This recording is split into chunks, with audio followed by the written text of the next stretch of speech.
ان شاء الله هنكرر نفس المشهد يوم التلات 7/7/2026.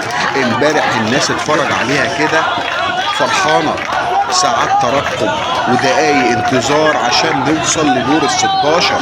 يا جماعة امبارح كان اليوم مختلف تماما عن اي يوم. مصر لأول مرة في تاريخها بتوصل لدور ال16. الله على الفرحة.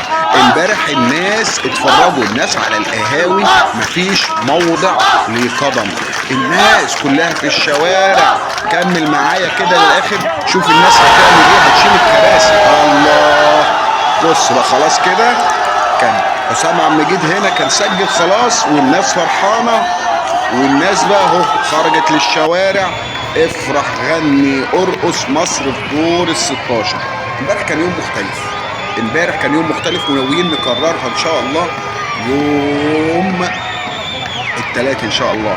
لا تقول لي ميسي ولا اي حد، عندنا ابو صلاح ومجموعه محترمه من اللعيبه، عندنا مجموعه عندها روح، عندنا مجموعه بتحب التيشيرت اللي لابساه.